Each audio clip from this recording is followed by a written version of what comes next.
நாளிலேயும் தேவனுடைய மகிமையான வார்த்தையை உங்களுக்கு முன்பதாய் கொண்டு வருவதிலே நான் மிகுந்த மகிழ்ச்சி அடைகிறேன். கர்த்தர் என்னோடு பேசின காரியங்களை உங்களோடு நான் சொல்ல அல்லது பகிர்ந்து கொடுக்க எனக்கு ரொம்ப ஆவல் உள்ளவனாய் நான் இருக்கிறேன். கடந்த நாட்களிலே தொடர்ந்து உள்ள பிரயாணங்கள் எல்லாவற்றிலேயும் கர்த்தர் கிருபையாய் கூட இருந்தார். நாங்கள் அப்படி பிரயாணம் பண்ணுகிற வேளையிலே ஆண்டவர் என்னோடு கூட பேசின ஒரு காரியம், அநேக விஷயங்களை எனக்கு கர்த்தர் நினைப்பூட்டினார். அதில் ஒரு காரியத்தை உங்களோடு நான் பகிர்ந்து கொள்ள வாஞ்சிக்கிறேன். வாசிப்போம். ஆதியாகமத்தின் புஸ்தகம் 48வது அதிகாரம் 11வது வசனம். Genesis chapter 48 verse 11. 48:11 வாசிக்க கேட்போம்.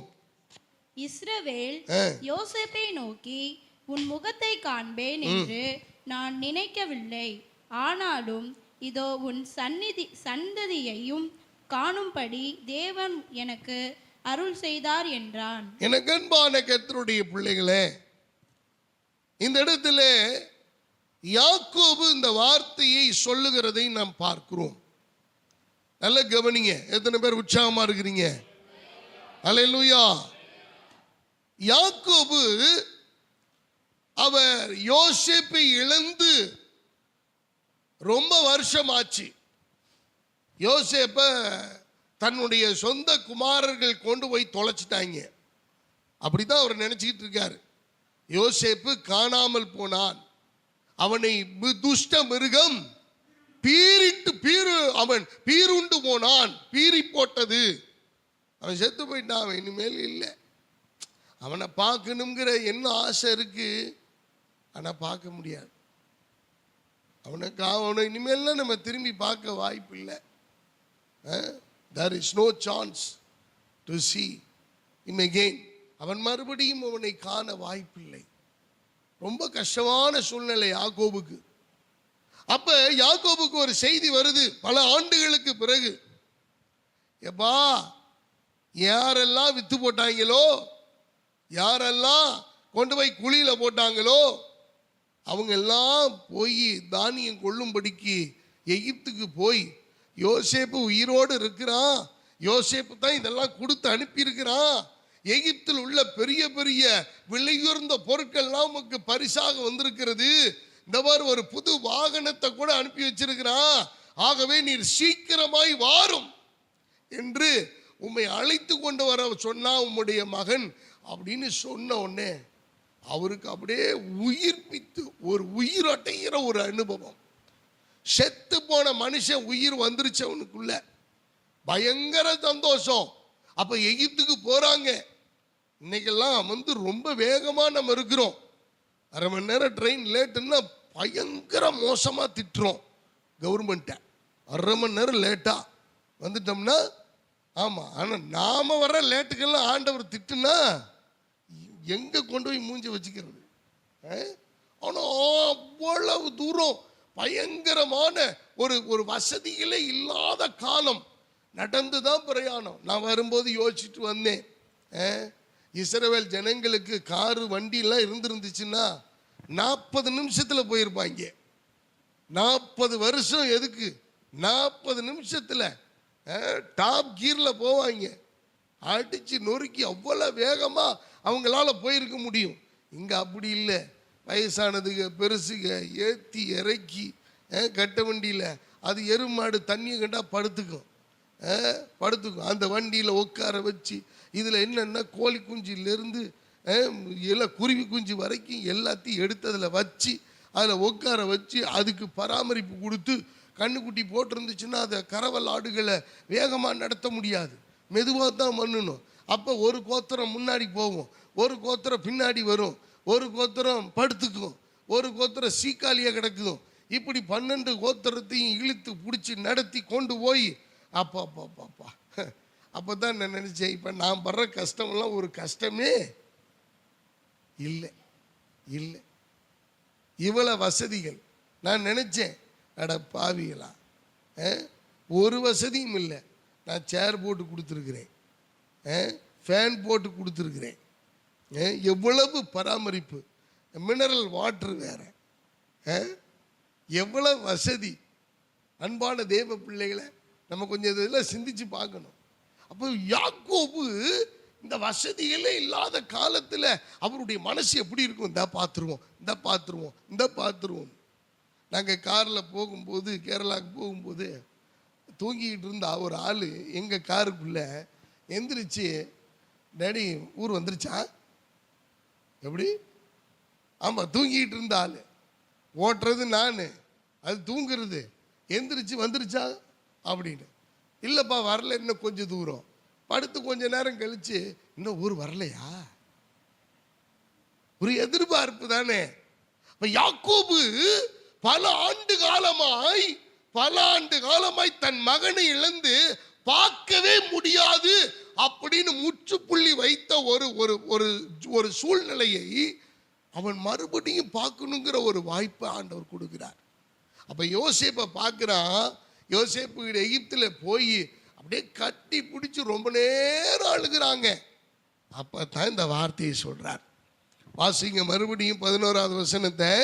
இஸ்ரவேல் யோசேப்பை நோக்கி, உன் முகத்தை காண்பேன் என்று உன் முகத்தை நான் பார்ப்பேன்னு நினைக்கவில்லை. நான் நினைச்சு கூட பார்க்கல சாமி. ஆனாலும் இதோ உன் சந்ததியையும் காணும்படி தேவன் எனக்கு அருள் செய்தார் என்றான். ஹல்லேலூயா, ஹல்லேலூயா, ஹல்லேலூயா. எனக்கு அன்பான தேவ பிள்ளைகளை, இந்த வார்த்தையை தான் என்னோடு ஆண்டவர் பேசினார். நான் வாகனத்தை ஓட்டி கொண்டிருந்த பொழுது என்னோடு ஆண்டவர் இடைப்பட்ட காரியம். எனக்கு அன்பான தேவனுடைய பிள்ளைகளை, நீ இது மேல பார்க்கவே முடியாதுன்னு எல்லாம் சொல்லியிருக்கலாம். இனிமேல் பார்க்க வாய்ப்பே இல்லை. நான் இழந்து போன என்னுடைய முன்னேற்றத்தை, இழந்து போன என்னுடைய வாழ்க்கையை, நான் பறிகொடுத்த என்னுடைய சூழ்நிலை, நான் நல்ல விதமாய் இருந்ததான நிலைமையை, என் எதிர்காலத்தை எல்லாவற்றையும் நான் பறிகொடுத்து விட்டேன். இனி பார்க்க வாய்ப்பில்லை. இப்படியே மரித்து போவதுதான் என்னுடைய நிலைமையோ என்று ஏங்கிக் கொண்டிருந்த எனக்கு ஆண்டவர் சொன்ன ஒரு வார்த்தை. இஸ்ரவேல் சொல்லுகிறார், நான் உன்னை பார்க்கணும்னு நான் நினைச்சு ஆசைப்பட்ட நாட்கள் உண்டு. ஆனா எனக்கு தெரியும் உன்னைய பார்க்க முடியாதுன்னு. நான் மாம்சத்தில் முடிவு பண்ணியிருந்தேன் உன்னைய பார்க்க இனிமேல் வாய்ப்பே இல்லை அப்படின்னு. ஆனால் உன்னைய மட்டுமல்ல, நான் காணவே முடியாது என்று எண்ணின உன்னை மட்டுமல்ல, உன்னுடைய சந்ததியையும் உன்னுடைய பிள்ளைகளையும் உன்னுடைய பிள்ளைகளான இருக்கிற அந்த சூழலையும் நான் காணும்படி என் தேவன் செய்ய அவர் வல்லமையுள்ள தேவனாய் இருக்கிறார்.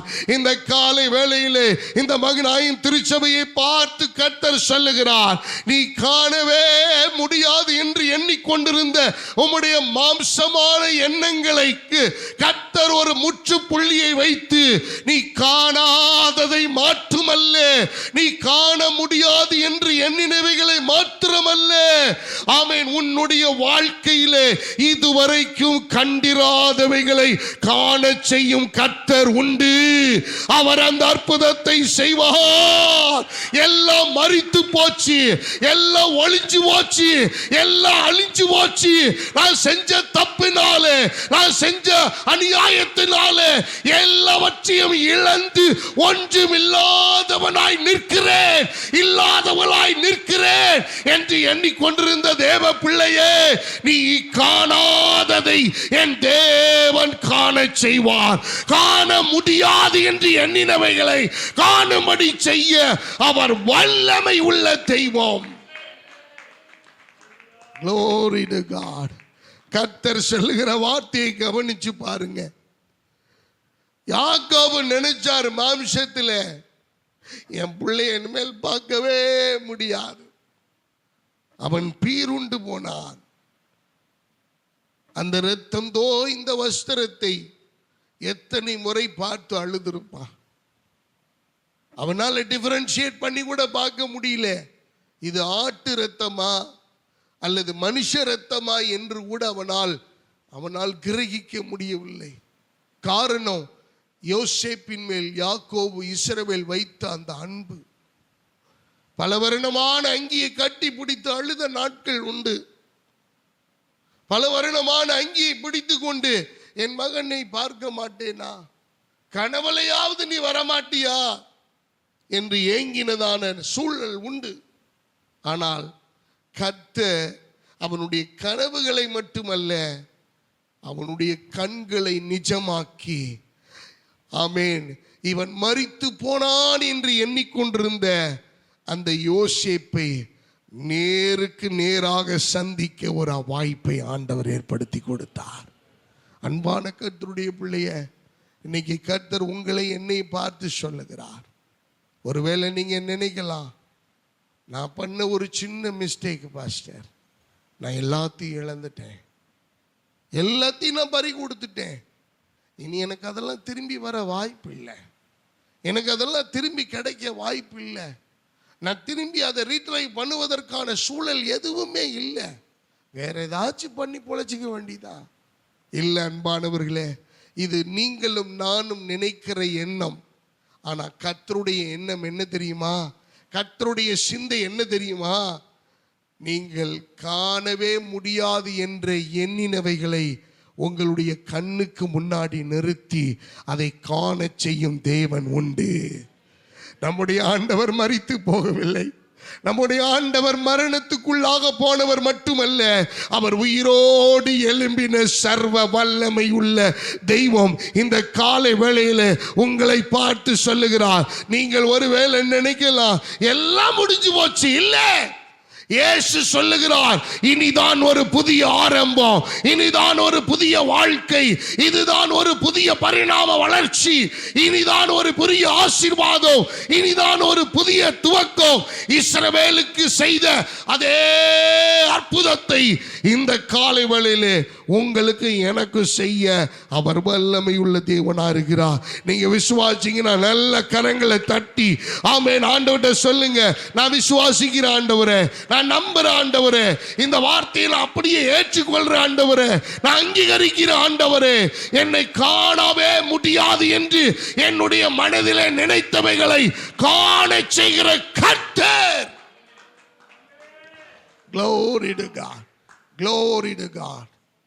நாங்க பல முறை நாங்க பேசி இருக்கிறோம், முன்ன மாதிரி கரூர் இல்லை, முன்ன மாதிரி வருமானம் கரூர் பட்டணத்தில் இல்லை. ஒரு காலத்தில் செல்வம் கொளிச்சிச்சு, எங்க பார்த்தாலும் டெக்ஸ்டைல்ஸ், எங்க பார்த்தாலும் வளர்ச்சி, எங்க பார்த்தாலும் கொசுவல கம்பெனிஸ், எங்க பார்த்தாலும் சாயப்பட்டறை, எங்க பார்த்தாலும் தொழில். எல்லா மாவட்டங்களில் இருந்தும் ஏராளமான ஜனங்கள் கரூர் பட்டணத்தை நோக்கி படையெடுத்து வந்த நாட்கள் உண்டு, மறுக்கவே முடியாது. ஆனா இன்னைக்கு தலைகீழா மாறி கிடக்கு. எல்லா ஜனங்களும் உள்ள இருக்கிறவங்க பிழைப்பு தேடி வெளியில ஓடுகிறார்கள். வருமானத்தை பார்க்க எப்படியாக நம்முடைய பிள்ளைகளை படிக்க வைக்கணும், எப்படியாக நம்முடைய குடும்பத்தை வளர்க்கணும், எப்படியாக நம்முடைய குடும்பத்தை காப்பாற்றணும். அன்பான தேவனுடைய பிள்ளைகளை, நாங்கள் இப்போ பேசும்போது முன்பிருந்த அந்த சூழலை எப்பொழுது பார்க்க போகிறோம்? அன்பானவர்களே, பார்க்கவே முடியாது. இனி எத்தனையோ முதலாளிகள் தற்கொலை செய்து கொண்டார்கள், எத்தனையோ பிரம்மாண்டமான தொழிலதிபர்கள் ஒன்றுமில்லாமல் காணாமல் போய்விட்டார்கள், எத்தனையோ பேர் நல்ல வளர்ச்சியில பிரம்மாண்டமான நிலங்களை வைத்துக் கொண்டு அவர்கள் நல்ல சொத்து சம்பாதித்தவர்கள் இன்று ஒன்றுமில்லாமல் தரைமட்டத்திலே ஆகிவிட்டார்கள். எனக்கு அன்பான தேவனுடைய பிள்ளைகளே, சூழ்நிலைகள் எதுவுமே நமக்கு சாதகமா இல்லை, சூழ்நிலைகள் எதுவுமே அனுகூலமா இல்லை, சூழ்நிலைகள் எதுவுமே நமக்கு எந்த விதத்தில் கை கொடுக்கிற மாதிரி இல்லை. எனக்கு அன்பானவர்கள், இதெல்லாம் நம்முடைய எண்ணங்கள், நம்முடைய பேச்சு, நம்முடைய சிந்தை. ஆனா கர்த்தர் சொல்லுகிற காரியம் என்ன தெரியுமா? நீ முன்பு பார்த்தவைகளை காட்டிலும் இனி நீ பார்க்க போகிறது பிரம்மாண்டமாய், ஆசீர்வாதமாய், பெருவாரியான வளர்ச்சியை, பெருவாரியான ஆசீர்வாதத்தை அநேக ஜனங்களும் ஜாதிகளும் ஆமென் மற்ற மாவட்டங்களில் இருந்து இந்த மாவட்டத்தை நோக்கி படையெடுக்கிற காலத்தை கர்த்தர் நம்முடைய கண்களுக்கு முன்பாக அவர் மறுபடியும் நிறுத்த அவர் வாஞ்சிக்கிறார். எத்தனை பேர் விசுவாசிக்கிறீங்க? கர்த்தர் அதை செய்ய வல்லமை உள்ள தேவன். எனக்கு அன்பான தேவனுடைய பிள்ளைகளை, ஒருவேளை உங்களுடைய வாழ்க்கையில நீங்க எதிர்பார்த்தது தாமதிக்கலாம், ஒருவேளை நீங்கள் எதிர்பார்த்தவைகள் நடக்காம இருக்கலாம், ஒருவேளை நீங்கள் இந்த காரியத்தை இந்த நாளுக்குள்ள முடிச்சிருன்னு ஒரு டைம் பிக்ஸ் பண்ணி இருந்திருக்கலாம், அது எதுவுமே உங்களுக்கு நடக்காமல் போய் இருந்திருக்கலாம். ஆனா கர்த்தர் சொல்லுகிற காரியம், யோசேப்பை ஆண்டவர் காணும்படி இஸ்ரவேலுக்கு ஒரு வாய்ப்பை கொடுத்தது போல, அது மட்டுமல்ல அவனுடைய சந்ததியையும் காணும்படிக்கு செய்த அந்த சர்வ வல்லமையுள்ள தெய்வம் இந்த காலை வேளையிலே உங்களுக்கு எனக்கும் இதுவரை நம்முடைய மனதில் நெகட்டிவா நினைத்து கொண்டிருந்த அத்தனை காரியங்களுக்கு முற்றுப்புள்ளி வைத்து ஒரு புதிய துவக்கத்தை கர்த்தர் நமக்கு துவங்கி கொடுக்க அவர் வாஞ்சி உள்ளவராய் இருக்கிறார். நீங்கள் காணவே முடியாது என்று எண்ணினவைகளை காண செய்ய அவர் வல்லமையுள்ளவராய் இருக்கிறார். அன்பானவர்களே, ரெண்டு முக்கியமான காரியங்களை நான் உங்களுக்கு முன்பு பதிவு செய்து நான் கடந்து செல்ல வாஞ்சிக்கிறேன். ஆவியானவர் உதவி செய்வாராக. நீங்கள் இடைவிடாமல் ஆராதிக்கிற உங்கள் தேவனாகிய கர்த்தர் காணாததை காண செய்வார். என்னுடைய தலைப்பே அதுதான், காணாததை காண செய்யும் தேவன். The God who makes the invisible visible. என் கண்ணுக்கு தெரியல பாஸ்டர், என் கண்ணில் பார்க்க முடியல, அதெல்லாம் நடக்குமா? அதெல்லாம் சாத்தியம் ஆகுமா? இதெல்லாம் வாய்ப்பு இருக்கா? இதுக்கெல்லாம் அனுகூலம் இருக்கா? எனக்கு அன்பான தெய்வ பிள்ளைகளை, அனுகூலம் இருக்கு இல்லை அப்படிங்கிறத பற்றி நாம கவலைப்பட வேண்டிய அவசியமே இல்லை. கர்த்தருடைய பிள்ளைகளாய் நீங்களும் நானும் அதை பற்றி சிந்திக்க வேண்டிய அவசியம் இல்லை. எந்த சூழ்நிலை ஆயினும், எந்த எதிராய் வருகிற நிலைமை ஆயினும், தேவன் அதை கையாண்டு நம்மை காணவே முடியாது என்றினவைகளை நம்முடைய கண்களுக்கு முன்பாக காண செய்ய அவர் சக்தியுள்ள சாத்தியமுள்ள தெய்வமாயிருக்கிறார். அல்லேலூயா. என்னுடைய முதல் காரியம் இதுதான், காணாத அதிசயத்தை கண்ட சேனைகள். நல்ல கவனிங்க, the first point. காணாத அதிசயத்தை கண்ட சேனைகள். என்ன சேனைகள்? 2 ராஜாக்களின் புஸ்தகம். எல்லா வேதத்தை திருப்பிக் கொள்ளுங்கள். Turn your Bible to the book of 2 Kings chapter 3 verse 17 to 20. 2 ராஜாக்களின் புஸ்தகம் 3வது அதிகாரம் 17 முதல் 20 வரை வாசிங்க. நீங்கள் காற்றையும் காண மாட்டீர்கள், மலையையும் காண மாட்டீர்கள், ஆனாலும் நீங்களும் உங்கள் ஆடு மாடுகளும் பள்ளத்தாக்கு தண்ணீரால் நிரப்பப்படும் என்று கர்த்தர் சொல்லுகிறார். எனக்கு அன்பான தேவ பிள்ளைகளே, நல்ல கவனிங்க. இந்த இடத்துல தீர்க்கதரிசியாகி எலிசா விதமாய் பதிவு செய்கிறார். நீங்கள் காற்றையும் காண மாட்டீர்கள், மழையையும் பார்க்க மாட்டீர்கள், ஆனாலும் வாய்க்கால்கள் என்ன செய்யப்படும்? நிரப்பப்படும். இது எப்படி சாத்தியம்? இது எப்படி சாத்தியம்? இது எப்படி நடக்கும்? உங்களுக்கு இந்த சம்பவத்தை நான் உங்களுக்கு சொல்லுகிறேன். மோவாபு ராஜா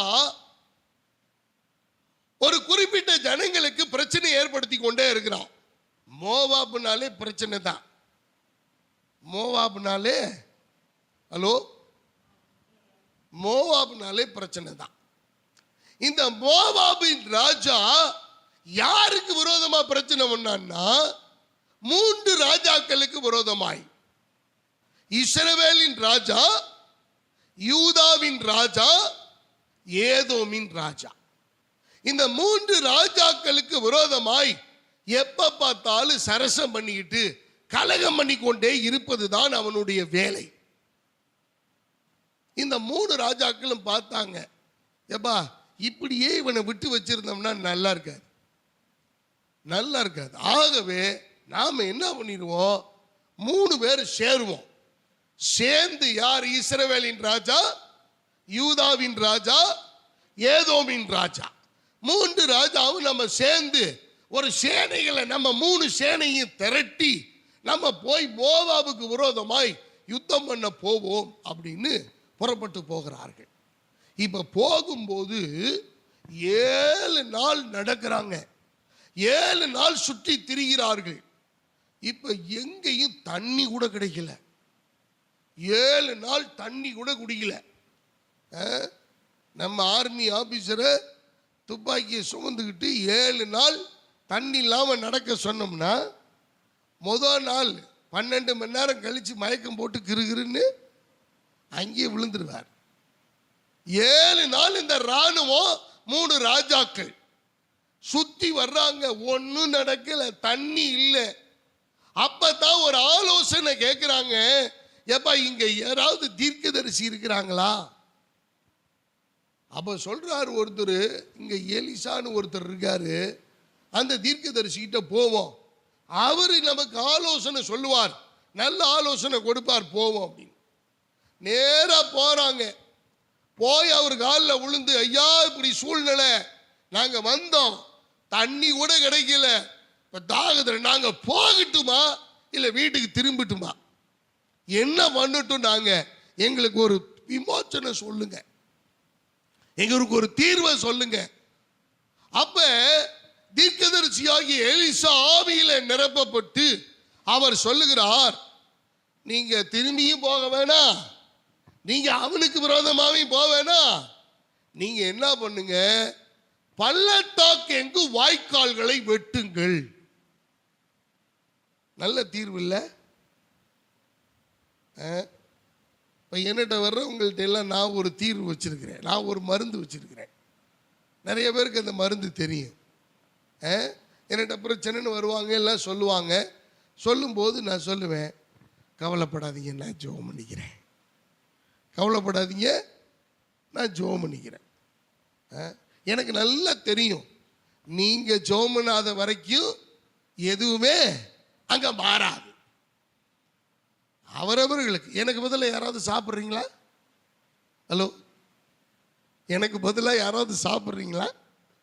ஐயோ பாஸ்டர் பாவம் சாப்பிடாம இருப்பார், ஓ மறுபடியும் இன்னொரு தட்டு போடுமா. பாஸ்டருக்கா ஒரு தடவை, பாஸ்டம்மாவுக்கா ஒரு தடவை, பிள்ளைகளுக்கா ஒரு தடவை, அவங்கவுங்க வயிற்றுக்கு அவங்கவுங்க சாப்பிட்றோம். அப்ப நல்ல கவனிங்க, இந்த ராஜாக்கள் போய் நிற்கிறாங்க, தேவைய என்ன, இப்ப அவர்களுடைய பிரச்சனை என்ன, தாகம் தீர்க்கப்படணும். அவர்களுடைய சேனைகள் தாகத்தால் நாவறண்டு போய் நிக்குது. இப்ப யுத்தம் பண்றதுக்கு பலனே இல்லை. இப்ப சொல்றாரு, நீங்க போய் வாய்க்கால்களை வெட்டுங்கள். வாய்க்காலை எப்பா, ஏற்கனவே நாங்க ரொம்ப டயர்டா இருக்கிறோம், ஏற்கனவே நாங்க ரொம்ப சோர்ந்து போயிருக்கிறோம், ஏற்கனவே 7 நாள் எங்களை நடத்தி கூட்டு வந்திருக்காங்க, இதுக்கப்புறம் நீ போய் ஜெபம் பண்ணுன்னா எங்க போய் ஜெபம் பண்றது, இதுக்கு மேல என்ன பண்றது, நானு வாய்க்கால்களை வெட்டுங்கள் அப்படிங்கிறாரு. இவங்களும் போறாங்க, வேற வழி இல்லை, தீர்க்கதரிசி சொல்லிட்டாரு, செஞ்சுத்தான் ஆகணும். போய் வாய்க்கால்கள் வெட்டுறாங்க. வெட்டி எல்லாம் பள்ளத்தாக்கு எங்கு வாய்க்கால்களை அப்படியே குழி குழியா வெட்டி வைக்கிறாங்க. வெட்டி வச்சு வெயிட் பண்றாங்க. இதோட முடிஞ்சா பரவாயில்ல. அப்பத்தான் தீர்க்கதரிசி ஒரு வேர்டு சொல்றாரு, நீங்கள் காற்றையும் காண மாட்டீர்கள், மழையையும் காண மாட்டீர்கள், ஆனாலும் நீங்களும் உங்கள் ஆடு மாடுகளும் உங்கள் மிருக ஜீவன்களும் குடிக்கும்படிக்கு இந்த பள்ளத்தாக்கு தண்ணீரால் நிரப்பப்படும் என்று கர்த்தர் சொல்கிறார். இப்ப நல்லா சொல்லுங்க, இப்ப நல்ல கவனிங்க, நமக்கு இப்ப பயங்கர போராட்டம். இப்ப தீர்க்கதரிசி மூலமா கர்த்தர் சொல்றத நான் கேட்கிறதா இல்ல மாம்ச தாகத்தால வறண்டு போய் கிடக்குது, தாகத்தால வறண்டு போய் கிடக்குது. இப்ப திரும்பி போனா கூட நம்ம ஓடி போய் நம்ம வீட்டுல பாத்துக்கலாம். அப்ப திரும்பி போறதா? பயங்கர போராட்டம். இப்ப தீர்க்கதரிசி சொல்றாரு, அந்த பள்ளத்தாக்கு எங்க வாய்க்கால்களை வெட்டி வையுங்கள். வெட்டியாச்சு. இப்ப சொல்றாரு, நீ காற்றையும் காண மாட்ட, மழையையும் காண மாட்ட. சரி, பிறகு எப்படி பள்ள நிரம்பும்? பிறகு எப்படி பள்ள நிரம்பும்? வானத்திலிருந்து மழை பெஞ்சாதானே தண்ணி, குழியில தண்ணி கிடக்கும். காற்று வந்தாதானே வடகாற்று மழையை கொண்டு வரும் என்று சொல்லப்பட்டிருக்கிறது. அப்ப காற்று வந்தாதான், நல்ல கவனிங்க, மழைக்கு முன்னாடி ஒரு காத்து வீசுமா? காத்து வீசும். ஆனா நம்ம ஊர்ல அடிக்கிற காத்து இருக்கிற மலையெல்லாம் கொண்டு போய் வேற ஊர்ல தள்ளிடுது.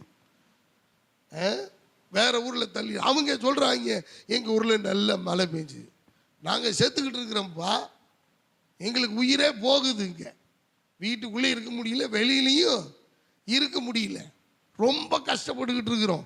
அந்த கொஞ்சோண்டு வேகத்திலேயாவது நம்ம ஓகே ஆண்டவரே சோத்திரம், மழையை கொண்டு வர போறீங்க, உள்ளங்க எத்தனை மேகம் தெரிகிறது அப்படின்னு வீட்டுக்குள்ள வந்து படுத்தோம்னா எப்பா புழுக்கம் தாங்க முடியல. மறுபடியும் வெளியில போனா மேகத்தையே காணா, நிலம் மட்டும் பளிச்சுன்னு அடிக்குது. அன்பான தேவனுடைய பிள்ளைகளை நல்லா கவனிச்சு பாருங்க. நமக்கு எந்த சூழ்நிலையுமே இங்க சாதகமா இல்லை. வாய்க்கால்களை வெட்டு, மழையையும் பார்க்க மாட்டேன், காற்றையும் காண மாட்டேன், பிறகு எப்படி மழை வரும்? எல்லாருடைய எண்ணமும் என்ன தெரியுமா? மழை வந்துதான் இந்த பள்ளத்தை நிரப்பும்னு நம்ம கற்பனை பண்ணி கொண்டிருக்கிறோம். நம்ம எல்லாருடைய சிந்தை என்ன தெரியுமா? இந்த வருமானத்துல தான் இதை செய்யணும் அப்படி நம்ம நினைச்சுக்கிட்டு இருக்கிறோம். நம்ம இந்த காரியத்தை வைத்துத்தான் இதை நம்ம செய்து முடிக்க முடியும் என்று எண்ணி கொண்டிருக்கிறோம். இந்த சூழலை வைத்துத்தான் இந்த காரியத்தை நம்ம பார்க்க முடியும் நம்ம நினைச்சுக்கிட்டு இருக்கிறோம். ஆனால் தேவன் சொல்லுகிறார், நீ நினைக்கிற மாதிரி அல்ல. நீ காற்றையும் பார்க்க மாட்ட, நீ மழையையும் பார்க்க மாட்ட. ஆனா நீ பார்க்க போறது ஒண்ணு, என்ன தெரியுமா? நீ வெட்டி வைத்த அந்த பள்ளத்தாக்கெங்கு வாய்க்கால்களிலே தண்ணீர்கள் நிரப்பப்படுகிறதை நீயும் உன்னுடைய மிருக ஜீவன்களும் குடிக்கிறத உன்னுடைய கண்கள் காணும் என்று கர்த்தர் சொல்லுகிறார். ஹல்லேலூயா, ஹல்லேலூயா. அன்பான கர்த்தருடைய பிள்ளையே, இன்னைக்கு கர்த்தர் நம்முடைய குடும்பத்தோடு, நம்முடைய பிள்ளைகளோடு, நம்முடைய சபையோடு இதை இணைக்க விரும்புகிறார். நீங்க நினைக்கிறீங்க இங்க இருந்து வந்த ஆத்துமாக்கள் நிரம்பிரும், இந்த இடத்துல இருந்து வந்து அந்த சபை நிரம்பிரும், இந்த கூட்டம் வந்துச்சுன்னா நிரம்பிரும். ஆனா ஒன்றை கர்த்தர் சொல்லுகிறதை கூர்ந்து கவனியுங்கள். நீங்களும் நானும் ஆயத்தம் பண்ணாத, சந்திக்காத ஒரு திரள் கூட்டத்தை கர்த்தர் நமக்காக வேறொரு இடத்திலிருந்து இந்த இடத்துக்கு கொண்டு வந்து இந்த இடத்தை நிரப்பி இது போதாது என்று போகிற அளவுக்கு என் தேவன் அதை செய்ய, காணாததை காணும்படி செய்ய அவர் வல்லமையுள்ள தேவனாய் இருக்கிறார். அன்பான கர்த்தருடைய பிள்ளைகளே, உங்களுடைய வாழ்க்கையிலும் ஆண்டவர் அதை செய்ய விரும்புகிறார். நீங்க நினைக்கிறீங்க இந்த சூழ்நிலை எனக்கு சாதகமா அமைஞ்சா இந்த பிரச்சனையை தீர்த்தரலாம். இல்ல, தேவன் அதை வேறு விதமாய் சொல்லுகிறார். நீங்க நினைக்கிறபடி நடக்காது. என் நினைவுகள் உன் நினைவுகளும் அல்ல, என் வழிகள் உன்னுடைய வழிகளும் அல்ல. ஆண்டவருடைய வழி வித்தியாசமானது, ஆண்டவருடைய நினைவுகள் வித்தியாசமானது. எனக்கு அன்பான கர்த்தருடைய பிள்ளைகளை, தீர்க்கதரிசி சொல்லிட்டார், எல்லா பள்ளங்களை வெட்டிட்டாங்க, எல்லாம் யோசிச்சுட்டு இருக்கிறாங்க. இந்த இஸ்ரவேலின் ராஜா, யூதாவின் ராஜா, ஏதோமின் ராஜா அப்படியே இளவு காத்த கிளி போல குழியை வெட்டி கொண்டு தண்ணீருக்காக காத்து கொண்டிருக்கிறார்கள். அன்பானவர்களே, இங்க தான் ஒரு அற்புதம் நடந்துச்சு, இங்கதான் ஒரு அதிசயம் நடந்துச்சு. என்ன தெரியுமா? வாசிங்கள், வேதத்தில் சொல்லப்பட்டிருக்கிறது 20வது வசனத்திலிருந்து, மறுநாள் காலமே பலி செலுத்தப்படும் நேரத்தில் இதோ தண்ணீர் ஏதோம் தேச வழியாய் வந்ததினால் தேசம் தண்ணீரால் நிரம்பிற்று. அல்லேலூயா. அது எந்த நேரத்திலயா? அது எந்த நேரமா? காலமே பலி செலுத்தப்படும் அந்த நேரம். The morning prayer. எனக்கு அருமையான தேவ பிள்ளைகளே, இஸ்ரவேலினுடைய சேனைகளும் யூதாவின் சேனைகளும் ஏதோமின் சேனைகளும் அந்தி பலி செலுத்துகிற அந்த வேளையிலே ஒருமனப்பட்டு கூடி தேவனுக்காக அந்த மகிமை உள்ள ஸ்தலத்திலே அவர்கள் நின்று கொண்டிருந்த போது, இவர்கள் நினைத்து கூட பார்க்காத ஏதோம் தேசத்தின் வழியாய் தண்ணீர்கள் புறப்பட்டு வந்து இவர்கள் வெட்டி வைத்திருந்த வாய்க்கால்கள் முழுவதும், அந்த பள்ளங்கள் எல்லாம், அந்த பள்ளத்தாக்கு முழுவதும் நிரப்பப்பட்டது. ஹல்லேலூயா. இதுல ஒரு ட்விஸ்ட் இருக்கு. அந்த வசனத்தை மறுபடியும் வாசிங்களேன். மறுநாள் காலமே பலி செலுத்தப்படும் நேரத்தில் இதோ தண்ணீர் ஏதோம் தேச வழியாய் வந்ததினால் தேசம் தண்ணீரால் நிரம்பிற்று. மறுபடியும் வாசிங்க. தேச வழியாய் தேசம் தண்ணீரால் நிரம்பிற்று. தேசம் தண்ணீரால் நிரம்பிற்று. The nation was filled with the water. நல்ல கவனிங்க. இங்க எல்லாரும் வாய்க்கால்கள் நிரப்பப்பட வேண்டும் என்று எதிர்பார்த்து கொண்டிருக்கிறார்கள். ஆனால் என் தேவனாகிய கர்த்தர் ஏதோமின் தேசத்தையே தண்ணீரால் நிரப்பி வைத்திருந்தார். அல்லேலூயா. எத்தனை பேருக்கு இந்த வசனம் புரியுது? நீங்க இந்த வசனத்தை குறித்து வைத்துக் கொண்டு வீட்டுல போய் பாருங்க. தீர்க்கதரிசி சொன்ன வார்த்தை என்ன தெரியுமா? இந்த ஜனங்கள் குடிக்கும்படி, சேனை குடிக்கும்படி, கால்நடைகள் குடிக்கும்படி, உங்களுடைய குதிரைகள் குடிக்கும்படி, எல்லா ராஜாவும் குடிக்கும்படி இந்த வாய்க்கால்கள் நிரப்பப்படும் என்று சொன்னார். ஆனால் என் கர்த்தரோ ஏதோமின் தேசத்தின் வழியாய் வந்த தண்ணீர் அந்த தேசத்தை நிரப்பிற்று. Glory to God. அன்பான கர்த்தருடைய பிள்ளைகளே, இந்த காலை வேளையில நீங்க நினைக்கிறீங்க, ஆண்டவரே இதை மட்டும் எனக்கு கொடுத்தா போதும், இதை வச்சு நான் இந்த காரியத்தை பண்ணிடுவேன். ஆனா ஆண்டவர் சொல்றது என்ன தெரியுமா? நீ ஏன் இவ்வளவுன்னு கேட்கிற? நான் உனக்கு கொடுக்கிறது அளவெல்லாம் இல்லை. அளவு கடந்த அளவிற்கு, நீ கிரகிக்க முடியாத அளவுக்கு, நீ அதை அளவிட்டு பார்க்க முடியாத அளவுக்கு நான் உன்னை ஆசீர்வதிக்க வல்லமில்ல தேவனாயிருக்கிறேன். ஹல்லேலூயா. ஒரு தேசத்தையே கர்த்தர் நிரப்பி போட்டார். ஒரு தேசம் முழுவதும் தண்ணீரால் நிரம்பினது. அவர்கள் தாகத்தை தீர்த்து கொண்டார்கள். அன்பான கர்த்தருடைய பிள்ளைகளை, இன்னைக்கு உங்களுக்கு எனக்கும் ஒருவேளை நீங்க இந்த வசனத்தின்படி ஒருவேளை சோர்ந்து போயிருக்கலாம். நான் அலைஞ்சிட்டேன் பாஸ்டர், நான் இனி அலையிறதுக்கு ஒன்றும் இல்லை, இனி பார்க்கக்கூடிய ஆட்கள் யாரும் இல்லை, இனி சந்திக்கக்கூடிய ஆட்கள் யாரும் இல்லை, எல்லாத்தையும் பார்த்துட்டேன், எல்லா முயற்சியும் பண்ணிட்டேன், எல்லா வழியையும் நான் முயற்சி பண்ணிட்டேன், எனக்கு எதுவுமே நடக்கிற மாதிரி தெரியல, எதுவுமே எனக்கு அனுகூலமா இல்லை, எனக்கு எதுவுமே சாதகமா இல்லை, எனக்கு எந்த வழியா என்ன நடக்க போகுதுன்னு எனக்கு தெரியல, எல்லாமே நெகட்டிவாக தான் எனக்கு தெரியுது, எதுவுமே பாசிட்டிவாக எனக்கு தெரியல, எதிர்மறையாகத்தான் தோன்றுகிறது, நேர்மறையாக எனக்கு ஒன்றும் சிந்த வரல ஆண்டவரே என்று ஒருவேளை இந்த காலை வேளையில் எனக்கு அருமையான சகோதரனை சகோதரியே அங்கலாய்த்து கொண்டிருக்கலாம். என் கர்த்தர் சொல்ற வார்த்தை என்ன தெரியுமா? ஏதோம் தேசத்தின் வழியாய் தண்ணீர் புறப்பட்டு வந்து அந்த தாகத்தை தீர்க்க அந்த தேசத்தையே நிரப்ப முடியுமானால், உன் பிரச்சனைகளையும், உன் போராட்டங்களையும், உன் சோர்வையும், உன்னுடைய வேதனைகளையும் மாற்ற என் தேவன் ஒரு புது வழியை ஆயத்தம் பண்ணி வைத்திருக்கிறார். நீங்க நினைக்கிற வழியில வராம இருக்கலாம், நீங்க நினைக்கிற வழி நடக்காம இருக்கலாம், நீங்க நினைக்கிற வழியில போக முடியாம இருக்கலாம், நீங்க எதிர்பார்த்த காரியங்கள் உங்களுக்கு கைவிடி வராம இருக்கலாம், நீங்கள் நினைச்ச மாதிரி நடக்காம இருக்கலாம்.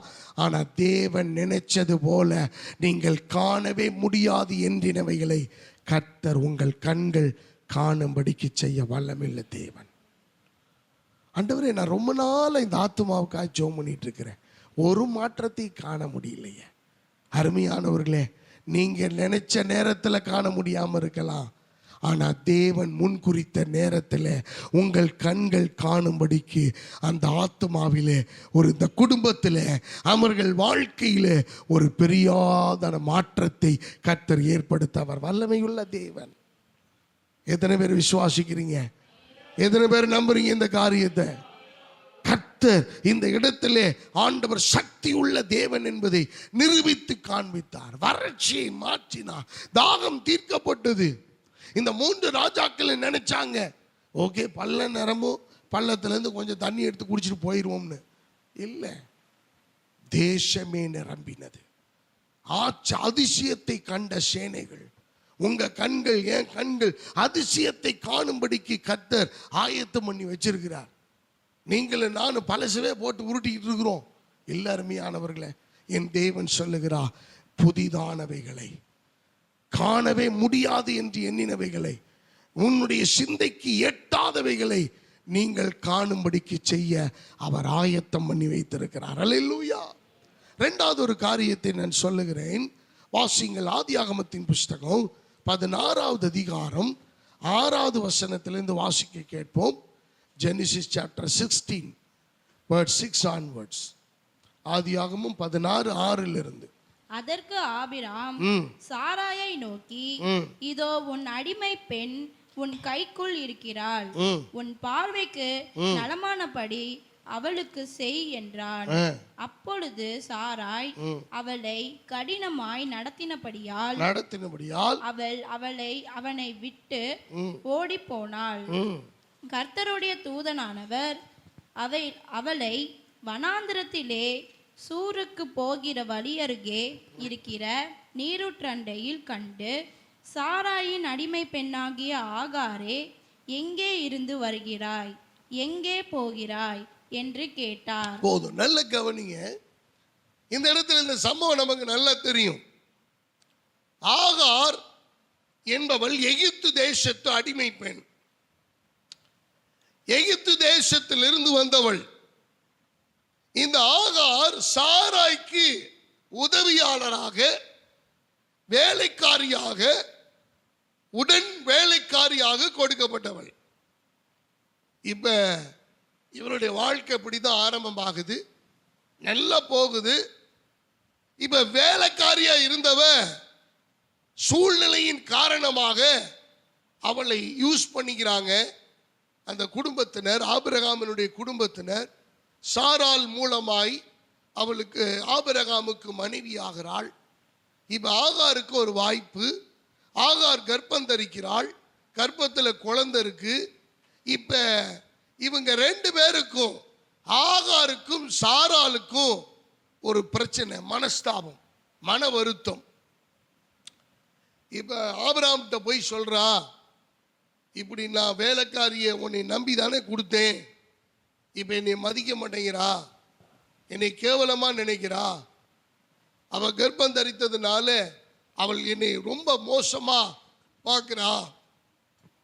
அப்ப ஆபிரகாம் சொல்றாரு, இப்பயும் அவன் வேலைக்காரி தான், நீ என்ன விரும்புறியோ அதை செய். அப்ப கடினமாய் நடத்துகிறாள். அந்த கடின சூழ்நிலையை அவளால் தாங்கிக் கொள்ள முடியவில்லை. ஆகார் முடிவு செய்கிறாள், இந்த இடத்தை விட்டு நம்ம போயிடுவோம், போனோம்னா நமக்கு ஒரு விமோச்சனம் பிறக்கும், போயிடுவோம், என்னன்னாலும் பரவாயில்ல, போயிடுவோம், நம்ம அடைஞ்ச வேதனை நம்மளோட போகட்டும், கர்ப்பத்தில் இருக்கிற குழந்தைக்கு அந்த பிரச்சனை வர வேணாம், பிள்ளையாவது காப்பாற்றுவோம், இங்க இருந்தா பிள்ளையும் காலி பண்ணிடுவாங்க அப்படின்னு புறப்படுகிறாள். புறப்பட்டு எங்க போறதுன்னு தெரியல, எங்க போறதுன்னு தெரியல, வீட்டை விட்டு ஓடி வந்திருக்கிறாள், வழி தெரியல. சூருக்கு போகிற வழியில ஒரு நீரூற்றண்டையிலே, வனாந்தரத்திலே அவள் அமர்ந்திருக்கிறாள், அழுது கொண்டிருக்கிறாள். அப்பதான் அங்கே கர்த்தருடைய தூதனானவர் தோன்றி, கர்த்தருடைய தூதன் உருவத்திலே ஆண்டவர் நின்று, அடிமை பெண்ணாகி ஆகாரே, எங்கே போகிறாய், எங்கிருந்து வருகிறாய்? அப்ப சொல்றான், நான் என் நாச்சியார் அண்டையை விட்டு நான் ஓடி போகிறேன், அவருடைய கொடுமைனால தாங்க முடியல, எனக்கு வேதனையா இருக்கு, நான் என்ன செய்வதுன்னு தெரியல, ஆகவே நான் புறப்பட்டு போகிறேன், அழுது கொண்டே சொல்லுகிறாள். அப்ப சொல்றாரு கர்த்தருடைய தூதனானவர், நீ ஒன்னும் கவலைப்படாத, நீ திரும்பி உன் நாச்சியார் அண்டைக்கு போ, அவளுடைய கீழ் நீ அடங்கி இரு, உன்னுடைய வயிற்றில் இருக்கிற குழந்தை ஒரு ஆண் பிள்ளை, அவனை ஒரு பெரிய சந்ததி ஆக்குவேன், அவனை ஒரு பெரிய ஜாதி ஆக்குவேன் என்று ஆண்டவர் சொல்லுகிறார். எனக்கு அருமையான தேவ பிள்ளைகளை, 11வது வசனம் சொல்லுது, பின்னும் கர்த்தருடைய தூதனானவர் அவளை நோக்கி, நீ கர்ப்பவதியாய் இருக்கிறாய், ஒரு குமாரனை பெறுவாய், கர்த்தர் உன் அங்கலாய்ப்பை கேட்டபடியினால் அவனுக்கு இஸ்மவேல் என்று பெயரிடுவாயாக. நல்ல கவனிங்க, உன் அங்கலாய்ப்பை கேட்டபடியினால் அவனுக்கு இஸ்மவேல் என்று பெயரிடுவாயாக. ஆண்டவர் சொல்லிட்டார். எந்த இடத்திலிருந்து ஓடி வந்தாலோ அந்த இடத்துக்கே நீ திரும்பி போ அப்படின்னு கர்த்தருடைய தூதன் சொல்லுகிறார். இப்ப இவ கீழ்ப்படிந்தே ஆகணும். இது சிரமம் தான். நல்ல கவனிங்க, வீட்டை விட்டு ஓடி போனவள மறுபடியும் வீட்டுக்குள்ள விடுறதுன்றது சாதாரண காரியம் அல்ல. முன்பை விட பல மடங்கு கொடுமைப்படுத்துவார்கள். அது நடக்கும்.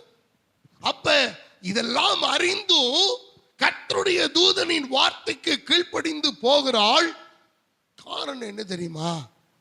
13வது வசனம் சொல்லுது, அப்பொழுது அவள் என்னை காண்பவரை நானும் இவ்விடத்தில் கண்டேன் அல்லவா என்று சொல்லி தன்னோட பேசின கர்த்தருக்கு நீர் என்னை காண்கிற தேவன் என்று பெயரிட்டாள். நல்ல கவனிங்க, ஆண்டவரை ஒருவரும் கண்டதில்லை என்று வேதம் சொல்லுகிறது. ஆனா ஆகாருக்கு கிடைத்த வாய்ப்பு என்ன தெரியுமா?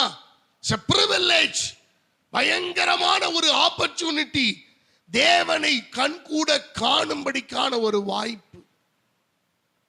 ஆபிரகாமுக்கு அவருடைய வீட்டில் இருந்த போது இவளுக்கு இந்த வாய்ப்பு கிடைக்கல, சாராளுக்கு இந்த வாய்ப்பு கிடைக்கல. ஆனா ஆகாருக்கு கர்த்தருடைய தூதனை காண்கிற வாய்ப்பை ஆண்டவர் கொடுக்கிறார். இப்ப சொல்றா, என்னை காண்பவரை இவ்விடத்தில் நானும் கண்டேன் என்று சொல்லி அவருக்கு என்னை காண்கிற தேவன் என்று பெயரிட்டார். அந்த இடம்தான் லகாயிரோயி. அல்லேலூயா. அன்பான கர்த்தருடைய பிள்ளைகளை, விஷயம் என்ன தெரியுமா? நல்ல கவனிங்க, யாருமே காணவே முடியாது என்று எண்ணின ஒரு எதிர்காலத்தை இந்த ஆகாருக்கு கர்த்தர் காண்பித்து கொடுத்தார். நல்ல கவனிங்க, கர்ப்பத்தில் இருக்கிற குழந்தை என்ன குழந்தைன்னு தெரிஞ்சுக்கிறதே நம்முடைய இந்திய அரசியலமைப்பு சட்டத்தின்படி குற்றம். இதை யாராவது சொன்னாலோ அல்லது கேட்டாலோ அல்லது அதுக்கு லஞ்சம் கொடுத்தாலோ, ஆமா, இது பயங்கரமான குற்றம், பயங்கரமான பனிஷ்மெண்ட் இதுக்கு உண்டு. ஆனா கொஞ்சம் யோசிச்சு பாருங்க, ஆண்டவர் ஆபிரகாம் இந்த ஆகாருக்கு உன் வயிற்றுல நீ கர்ப்பவதியாய் இருக்கிறாய், ஒரு ஆண் பிள்ளையை அதோட நிப்பாட்டினாரா? வாசிங்க, ஒரு ஆண் பிள்ளையை நீ பெறுவாய், ஒரு குமாரனை பெறுவாய், கர்த்தர் உன் அங்கலாய்ப்பை கேட்டபடினால அவனுக்கு இஸ்மவேல் என்று பெயரிடுவாயாக. அவனுக்கு என்ன பேர் வைக்கணும்ங்கிறது கொண்டு அது மாத்திரமல்ல, தொடர்ந்து வாசிங்க. அவன் எப்படி இருப்பானா? அவன் துஷ்ட மனுஷனாய் இருப்பான். அவனுடைய கை எல்லாருக்கும் விரோதமாகவும் எல்லாருடைய கையும் அவனுக்கு விரோதமாகவும் இருக்கும். தன் சகோதரர் எல்லாருக்கும் எதிராக குடியிருப்பான் என்றார். நல்ல கவனிங்க, ஒரு மாசமா இருக்கிற பிள்ளை, தான் வயிற்றுல இருக்க குழந்தை என்னன்னு தெரியாது, ஆனா கர்த்தர் தெரியப்படுத்துறார். காணாத ஒன்றை ஆகார் காணும்படிக்கு கர்த்தர் செய்தார். எத்தனை பேருக்கு இந்த செய்தி புரியுது? ஆகாருடைய எதிர்காலம் தெரியல, எங்கே போற தெரியல, எங்கிருந்து வர்றோம்னு தெரியுது, ஆனா எங்கே போறது தெரியல. வனாந்தரத்தில் இருக்கிறாள், நீரூற்றண்டையில் அமர்ந்திருக்கிறாள், சூருக்கு போகிற வழியில் இருக்கிறாள், ஆனா எங்க போறதுன்னு தெரியல. ஆனா கர்த்தர் சொல்லுகிறார், உன் வயிற்றில் இருக்கிற பிள்ளை ஆண் பிள்ளை, அவன் துஷ்ட மனுஷனாய் இருப்பான், அவனுடைய கை எல்லாத்துக்கும் விரோதமா இருக்கும், எல்லாருடைய கை அவனுக்கு விரோதமா இருக்கும், அவன் பயங்கர வேட்டைக்காரனா இருப்பான், அவன் பலத்த ஜாதியாவான் என்று கர்த்தர் சொன்னார். எனக்கு அன்பான தேவ பிள்ளைகளை, நம்பிக்கையற்ற அங்கலாய்த்து கொண்டிருந்த ஆகாருக்கு ஒரு புதிய நம்பிக்கையை கர்த்தர் கொடுத்தார். அருமையான தேவ பிள்ளைய, ஒருவேளை இந்த காலை வேளையில என் எதிர்காலம் எனக்கு தெரியல பாஸ்டர், என் மேலே இவ்வளோ கடன் இருக்கு, எனக்கு இவ்வளோ பாரம் இருக்கு, எனக்கு குடும்ப சூழல் இப்படி இருக்கு, எப்படி இதுலேருந்து நான் வெளியில் வரப்போறேன்னு தெரியல, என்னுடைய எதிர்காலம் எனக்கு கேள்விக்குறியா இருக்கு, என் வயசுல எல்லாரும் அந்தந்த ஸ்டேஜுக்கு போயிட்டாங்க, ஆனால் நான் வேற மாதிரி இருக்கிறேன் ஆண்டவரே. எனக்கு அன்பான கர்த்தருடைய பிள்ளைய, என் கர்த்தர் சொல்லுவதை நீங்கள் கவனியுங்கள். ஆகாருக்கு எதுவுமே தெரியல, ஆனா காணவே முடியாது என்று எண்ணின எதிர்காலத்தை கர்த்தர் காண்பித்து கொடுத்தார். ஒருவேளை நீங்கள் எப்படி நிற்கலாம், துவண்டு போயிருக்கலாம். என் பிசினஸ் எதிர்காலம் எப்படி இருக்க போகுது, என் பிள்ளைகளுடைய எதிர்காலம் எப்படி இருக்க போகுது, என் குடும்பத்தினுடைய எதிர்காலம் எப்படி இருக்க போகுது, என் படிப்பின் எதிர்காலம், என் கரியரினுடைய எதிர்காலம் எப்படி இருக்க போகுது, என் வருமானம் என்னவாக போகுது, என் பேர பிள்ளைகளுடைய நிலைமை என்னவா போகுது, எனக்கு ஒண்ணுமே புரியல, எனக்கு எதுவுமே விளங்கல, என்ன செய்ய போறதுன்னே தெரியல. அருமையான தேவ பிள்ளைகளை, ஆண்டவர் சொல்லுகிறார், என்னை காண்பவரை நானும் இவ்விடத்தில் கண்டேன் என்று சொல்லி என்னை காண்கிற தேவன் என்று அவள் பெயரிட்டாள். லகாயிரோயி, கர்த்தர் உங்களை என்னை பார்த்து சொல்லுகிறார், நீ காணவே முடியாது என்று எண்ணின உன் எதிர்காலத்தை நான் உனக்கு காண்பிக்க வல்லமுள்ள தேவனாயிருக்கிறேன். உன் குடும்பத்தின் எதிர்காலத்தை உனக்கு காண்பிக்க வல்லமுள்ள தேவனாயிருக்கிறேன்.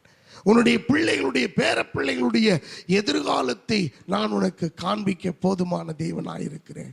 காணாததை இஸ்ரவேல் காணவே முடியாது என்று எண்ணின யோசேப்பை கர்த்தர் காணும்படிக்கு செய்தார், அவனுடைய பிள்ளைகளையும் காணும்படிக்கு செய்தார். ஒரு ஆச்சரியத்தை சொல்றேன், 12 பேர் கோத்திரங்கள், அந்த 12 கோத்திரத்தில் எப்ராயிம் மனாசேயும் யாக்கோபின் பிள்ளைகள் அல்ல, அவர்கள் யோசேப்பின் பிள்ளைகள். யோசேப்புக்கு எகிப்திலே பிறந்தவர்கள். ஆனா யாக்கோபு சொல்றான், என்ன தெரியுமா, நான் இழந்தப்பா, நான் பறி கொடுத்தேன் உன்னைய, ஆகையினால இந்த மனாசேயும் இந்த எப்ராயிம் என்னுடையவர்கள், என்னுடைய பிள்ளைகள். இவங்க உனக்கு பிறந்திருந்தாலும் இவங்க என்னுடைய பிள்ளைகள், கோத்திர பிதாக்களில் இவர்கள் சேர்க்கப்படுவார்கள். 12 கோத்திரத்தில் இவங்க 2 பேர்த்தையும் சேர்த்துட்டாங்க. இனிமேல் பிறக்கிற பிள்ளைகள் தான் யோசேப்புக்கு பிள்ளைகள். எவ்வளவு பெரிய ஆசீர்வாதம்! வசனத்தை நான் வாசிக்கும் போது, அந்த வசனத்தை எனக்கு கர்த்தர் நினைப்பூட்டும் போது, நான் ஓட்டிக்கொண்டு வரும்போது என்னுடைய உள்ளம் கும்பிருனது. நான் நேற்று பூரா உட்கார்ந்திருந்தேன், பைபிளில் இந்த வசனத்தை படித்து கொண்டே இருந்தேன். எல்லாம் முடிஞ்சிருச்சுன்னு நினைக்கிறோம், அவ்வளவுதான், எல்லாம் முயற்சி பண்ணிட்டேன் பாஸ்டர். என்னை நினைச்சு நான் பார்க்கிறேன், நான் எல்லா முயற்சி எடுத்துட்டேன் ஆண்டவரே, எல்லா கிராமத்துக்கும் நான் போயிட்டு வந்துட்டேன், இனி என்ன செய்யறதுன்னு எனக்கு தெரியல, இனி எப்படி ஆத்துமாக்களை கொண்டு வருதுன்னு எனக்கு தெரியல. ஆண்டவர் சொன்ன வார்த்தை, காணவே முடியாது என்று எண்ணிக்கொண்டிருக்கிற அந்த காட்சியை உன்னுடைய கண்கள் காணும்படிக்கு நான் செய்வேன். எனக்கு ஆண்டவர் வாக்குத்தத்தம் பண்ணினபடி திரளான ஜனங்களை கர்த்தர் தர அவர் வாஞ்சை உள்ளவராயிருக்கிறார். என்னை தகுதிப்படுத்தி கொண்டிருக்கிறார், நம்மை ஆயத்தம் பண்ணி கொண்டிருக்கிறார். உங்களுடைய வாழ்க்கையிலும் கர்த்தர் அதை செய்ய போகிறார். நீங்க சோர்ந்து போகாதீங்க. பிஸ்னஸ்ல வருமானம் இல்லை, என் வேலையில் வருமானம் பத்தல, கடன் அடைக்க முடியல, எனக்கு உண்டான வேலை வருமானம் இல்லை, நான் என்ன செய்வது? எதுக்கும் கவலைப்படாதீங்க. உங்க அங்கலாய்ப்பெல்லாம் ஆண்டவரை நோக்கி மட்டுமே இருக்கட்டும். உங்களுடைய சோர்வெல்லாம் கர்த்தர்கிட்ட மட்டும் காமிங்க, மனிதர்கள்ட்ட இல்லை. மனிதர்கள்ட்ட போய் உங்க சோர்ந்த முகத்தை வச்சு துக்க முகத்தை காமிச்சிட்டு இருக்காதீங்க. இஸ்ரவேல் உடைந்து போனான், அவ்வளவுதான், இனி வாய்ப்பே இல்லை. ஆனா கர்த்தர் காணவே முடியாது என்றிருந்த யோசேப்பையும் அவனுடைய சந்ததியையும் காணும்படிக்கு செய்தார். பள்ளத்தை வெட்டித்தாங்க, எல்லாம் ஆயத்தம் பண்ணி வச்சிருக்கிறேன், வெயிட் பண்ணிட்டு இருக்கிறேன் ஆண்டவரே, நீ மலையையும் காற்றையும் பார்த்துக்கிட்டு இருக்கிற, ஆனா கர்த்தர் வேறொரு தேசத்தின் வழியாய் உன் வாழ்க்கையின் தேவையை சந்திக்க அவர் விருப்பம் உள்ளவராயிருக்கிறார். ஆகார் இந்த இடத்தை விட்டு போனா என் பிரச்சனை தீந்துடணும்னு நான் நினைச்சேன். ஆனா கர்த்தர் லகாயிரோயில என்னை கண்டார். ஆண்டவரை ஒருவனும் கண்டு உயிரோடு இருக்க முடியாது. அந்த ஆண்டவரையே தத்ரூபமாய் கண்ட அந்த வாய்ப்பு ஆகாருக்கு கிடைத்தது. கர்த்தருடைய தூதன் தோன்றினார். அன்பானவர்களே, இந்த காலை வேளையில உங்களுக்கு எனக்கு ஆண்டவர் சொல்லுகிறார், எனக்கு ஒண்ணுமே புரியல பாஸ்டர். ஒன்றும் புரியாமல் இருக்கிறது தான் நல்லது. புரிஞ்சிருச்சுனாலே நமக்கு பிரச்சனை ஸ்டார்ட் ஆயிரும். தேவனுடைய சமூகத்தில் உங்களை ஒப்பு கொடுங்கள். நீங்கள் ஒப்பு கொடுத்து சொல்லுங்க, ஆண்டவரே நான் இந்த வசனத்தை விசுவாசிக்கிறேன். நான் எதெல்லாம் காண முடியாதுன்னு நினைக்கிறேனோ அதெல்லாம் காணும்படிக்கு செய்ய நீர் வல்லமையுள்ள தேவன். அப்படியே நம்ம எழுந்து நிற்போமா, கண்களை மூடி ஆண்டவருடைய சமூகத்தில் அவர் கொடுத்த நல்ல வார்த்தைக்காக நம்ம எல்லாரும் ஸ்தோத்திரம் பண்ணுவோம். எல்லா வாய்களை திறந்து Give God the glory. ஆண்டவரே உமக்கு ஸ்தோத்திரம், உமக்கு நன்றி ஆண்டவரே, நன்றி ஆண்டவரே. எல்லாரும் வாய்களை திறந்து அவருடைய இரக்கங்கள் பெரியவைகள். ஆண்டவர் கைவிட மாட்டார். ஆண்டவர் உங்களை என்னை நடத்துகிற கர்த்தர்.